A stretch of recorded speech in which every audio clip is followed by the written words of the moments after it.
Est-ce que je me suis fait comprendre? Alléluia. Mais ce n'est pas tout. Ce qui est important, très très important, alors très important, qui fait de nous réellement, bien que nous avons le même héritage, la même promesse avec Israël, mais qui fait de nous qu'aujourd'hui, nous soyons des témoins au même titre, tout égal, comme les Pierre, les Jean, les Jacques, qui l'ont eux vu et entendu. Troisième raison, c'est à cause du don du Saint-Esprit. Alléluia. À cause du don du Saint-Esprit. Les dons du Saint-Esprit. C'est à cause de ces dons-là, à cause du Saint-Esprit qui nous a été donné, nous tous. C'est à cause de lui que nous sommes aujourd'hui devenus, nous tous, des véritables témoins, au même titre que les Jean, les Jacques, André et tous. Le Saint-Esprit, ça veut dire que le Saint-Esprit venant à nous, il a fait son travail, il a fait son œuvre, à telle enseigne que nous, qui n'étions pas des témoins oculaires, il a fait de nous des témoins comme si nous étions là. Nous l'avons vu, nous l'avons contemplé. Et Pierre va les confirmer dans les Actes des Apôtres, chapitre 2, au verset 39.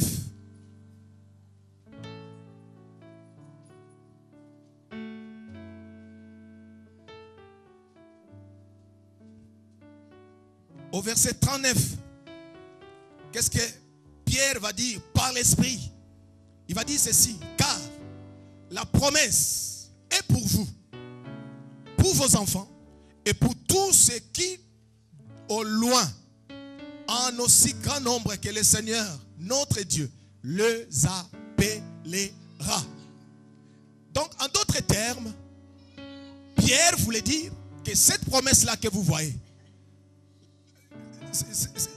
ces problèmes-là qui nous est arrivé, ce qui a fait que vous soyez là nombreux pour nous contempler, pour nous voir, croyant que nous sommes enivrés, c'est une promesse qui s'est accomplie.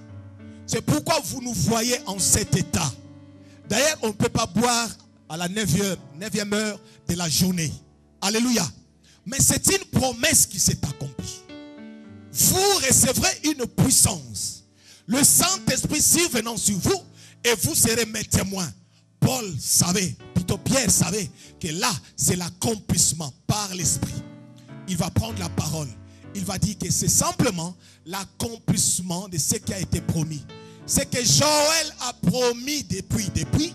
Jésus nous l'a confirmé. Et aujourd'hui, c'est l'accomplissement. Mais il va rajouter pour dire que cette promesse, ce que vous voyez avec nous, parmi nous et en nous, la promesse en question est pour nous, que vous voyez, pour nos enfants, en d'autres termes, pour vous qui êtes là, vos enfants, et pour ceux qui de loin, et aussi avec leurs enfants, aussi grand nombre que le Seigneur les appellera. Alléluia. Alléluia.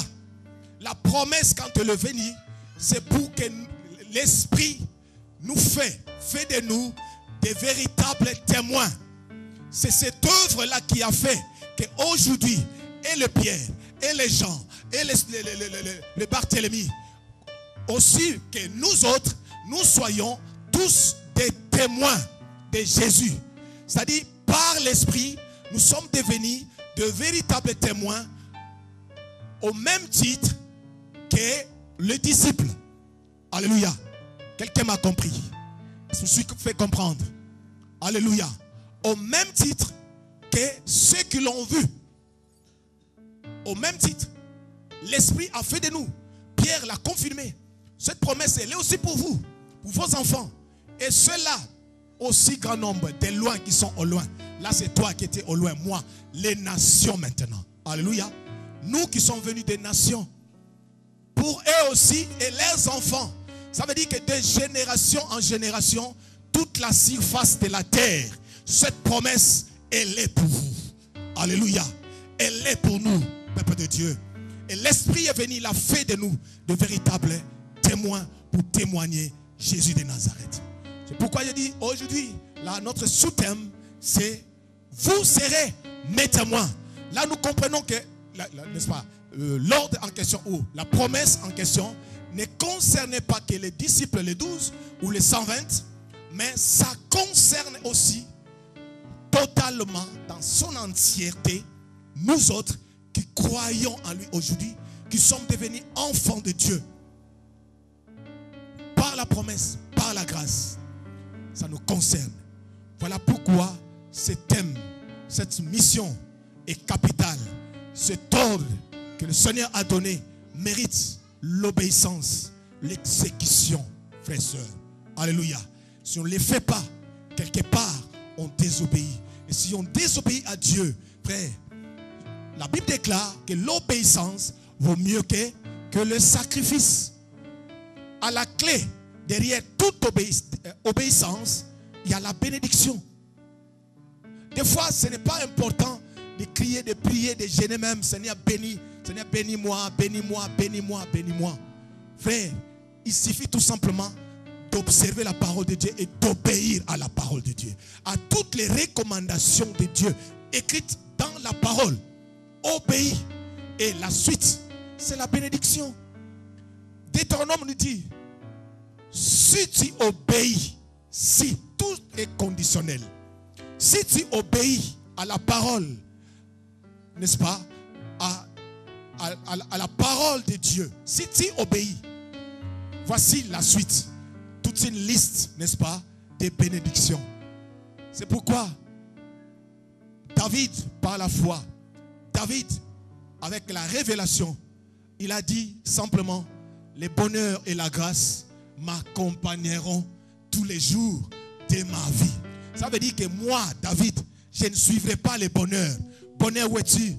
Prière de bonheur, jeûne pour le bonheur. Seigneur, je veux travail. Seigneur, les enfants, Seigneur, bénédiction, bonheur, Seigneur. David a compris, a dit, moi, ce qui m'importe, moi, c'est l'obéissance à Dieu. Et l'obéissance vaut mieux que le sacrifice. David a obéi, c'est pourquoi il a déclaré, le bonheur et la grâce m'accompagneront. Alléluia. M'accompagneront. Cet homme connaissait Dieu. C'est pourquoi Dieu a parlé de lui comme étant l'homme selon son cœur. Alléluia. Fais de l'Éternel tes délices et il te donnera ce que ton cœur désire. Tout ce que ton cœur désire. Le délice de Dieu, c'est obéir à lui. Si tu obéis, tu fais ce qu'il te recommande. Tu fais ce qu'il te dit. Tu ne fais pas ce qu'il te dit de ne pas faire. Tu obéis. Derrière l'obéissance, il y a, n'est-ce pas, la bénédiction. Il y a la gloire. Le Fils a obéi au Père. Il lui était humble, soumis. C'est pourquoi Dieu l'avait souverainement élevé. Alléluia. L'obéissance. L'obéissance, Église, aujourd'hui, le problème, c'est l'obéissance. Alléluia. Dieu n'est pas compliqué. Il est dans ses principes. Ses principes, c'est dans sa parole. On observe, on obéit, frère. La suite, c'est la paix, c'est la grâce. C'est ça. Alléluia. Alléluia. Donc, nous sommes devenus, n'est-ce pas? Et nous sommes à part entière de témoins. De témoins véritables. Jean chapitre 16, verset 13 à 14. La Bible nous dit ceci. Que quand il sera venu, le consolateur, c'est-à-dire l'Esprit de Dieu, il ne parlera pas de lui-même, mais il parlera de moi. Il vous dira tout ce qu'il aura entendu de moi. Alléluia. Voyez-vous, vous comprenez que nous là, ce n'est que de la figuration. Donc ce n'est pas nous en réalité. Ce n'est pas nous qui témoignons, mais c'est celui qui est en nous. C'est pourquoi la Bible dit que personne ne peut dire que Jésus-Christ est Seigneur s'il n'est poussé par le Saint-Esprit. Alléluia. C'est l'Esprit qui témoigne. Il a dit que quand il viendra, il parlera de moi. Où? À travers vous. C'est l'Esprit qui parlera. Il dira tout ce qu'il aura entendu de moi. Il prendra ce qu'il a vu et entendu de moi. Là, il viendra vers vous et c'est lui qui vous l'annoncera. Alléluia. Voyez-vous que là, la chair, l'appartenance ethnique, l'appartenance raciale n'a rien à voir avec toutes ces choses. Alléluia.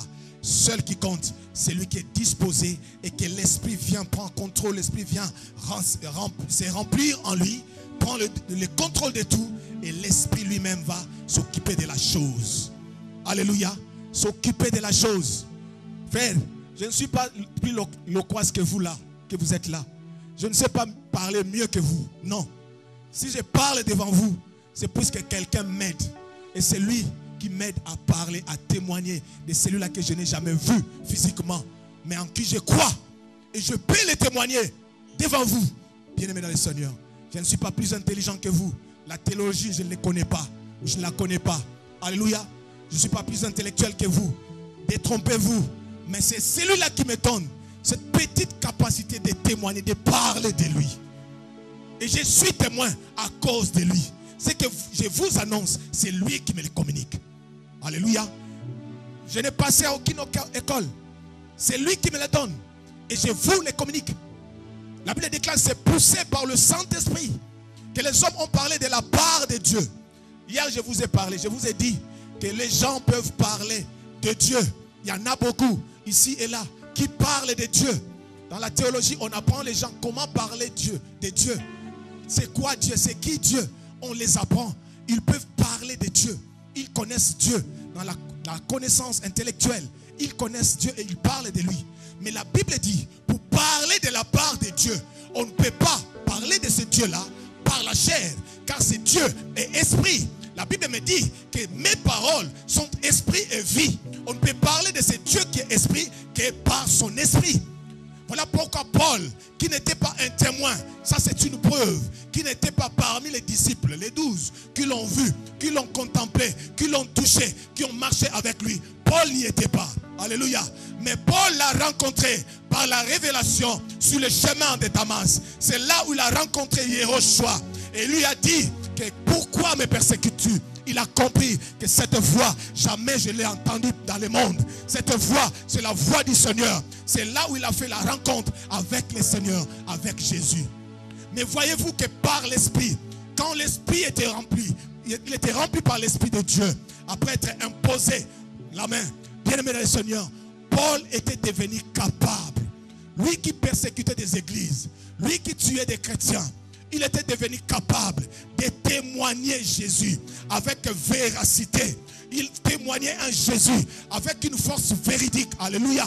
Et il a fait n'est-ce pas, des chrétiens partout, partout. Lui qui les chassait, mais c'est lui maintenant qui était là pour rassembler les chrétiens, pour bâtir des assemblées, pour bâtir des églises au nom de Jésus de Nazareth. Il a témoigné partout. Jésus, c'est lui qui a témoigné, qui a pris la charge, n'est-ce pas, de témoigner Jésus dans les nations.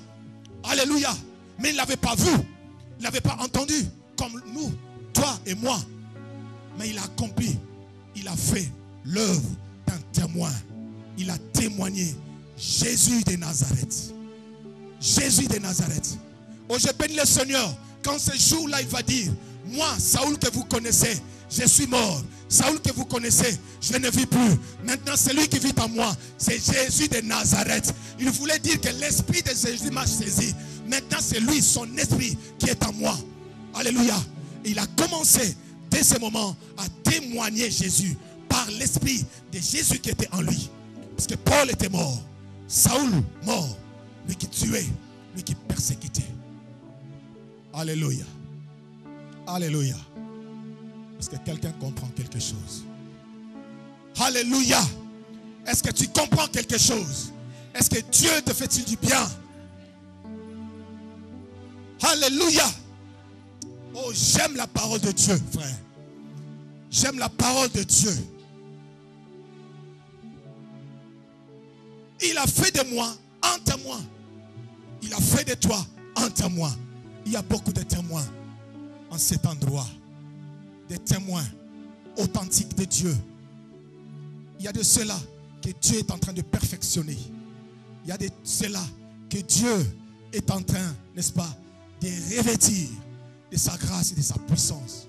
Ce soir, tu sortiras d'ici avec quelque chose de très particulier. Alléluia. Dieu a entendu la prière de beaucoup parmi vous. Et Dieu va exaucer vos prières à cause de sa fidélité, à cause de son nom.